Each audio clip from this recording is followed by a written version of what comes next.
ஸ்ரீ மாதே நமகா. சென்னை அடையார் சர்வசக்தி பீடத்தில் இருந்து அருள்வாக்கம்மா ரேணுகா தேவி. இன்றைய பதிவுல நம்ம ஒரு விஷயம் சொல்ல போறோம். என்ன விஷயம் அப்படின்னு பாத்தீங்கன்னா, குலதெய்வ அருளும் மகாலட்சுமி அருளும் ஒரு சேர கிடைக்க ஒரு மூலிகையை நம்ம வீட்டுல வளர்க்க போறோம். அது என்ன செடி, எப்படி செய்யணும், எப்படி வளர்க்கணும், என்ன பரிகாரம் அப்படின்றத முழுமையா வீடியோல பார்க்கலாம் வாங்க. அதாவது பணத்தை மற்றும் தெய்வத்தை ஈர்க்கக்கூடிய அற்புதமான ஒரு மூலிகை மருதாணி.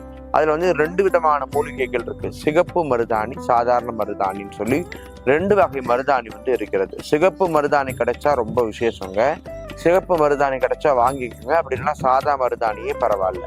குலதெய்வம் கோவிலிருந்து குலதெய்வத்துக்கு அர்ச்சனை பண்ணி ஒரு பிடி அளவு மண் எடுத்து, குலதெய்வ அனுமதியோட குலதெய்வத்துக்கிட்ட பிரார்த்தனை பண்ணிட்டு ஒரு பிடி மண் எடுத்து அதுல 3 சில்லறை சேர்த்து மருதாணி செடி நடும் பொழுது அந்த மண்ணை போட்டு மருதாணி செடியை நட்டுட்டு தினமும் அதுக்கு காலை அல்லது மாலை தண்ணி ஊற்றி வழிபாடு செய்யுங்கள். விளக்கு ஏற்றி வழிபாடு செய்யுங்கள். தினசரி வேலைக்கு போகும்போது பெண்களா இருந்தா ஒரு இலையை கிள்ளி மருதாணி தலையில வச்சுக்கலாம். ஆண்களா இருந்தா ஒரு இலையை கிள்ளி பர்ஸ்ல வச்சுக்கலாம். இப்படி நீங்க தொடர்ந்து செய்துட்டு வரும்போது உங்க வாழ்க்கையில மகாலட்சுமி அருள் கிடைக்கிறதோடு குலதெய்வத்துடைய அருள் பரிபூர்ணமா கிடைக்கும். பண தடை இல்லாம வரும். கடன் பிரச்சனைகள் நிவர்த்தி ஆகும். உங்க கையில எந்த நேரமும் பணம் இருந்துகிட்டே இருக்கும். குறைஞ்சபட்சம் ஒரு 10,000 இருக்கும். ஒவ்வொரு வீட்லயும் மருதாணி செடி இருக்கிறது அப்படின்றது ரொம்ப அவசியமான விஷயங்க. அதுல பல ரகசியங்கள் சித்தர்கள் சொல்லியிருக்காங்க. உங்களுக்கு நான் ஒரு சின்ன பதிவாக கொடுத்துருக்கிறேன்.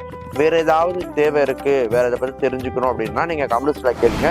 கண்டிப்பா பின்னக்கூடிய பதிவுகள்ல அதுக்கான விளக்கத்தை கொடுக்குறேன். நன்றி. சிவாய நமः.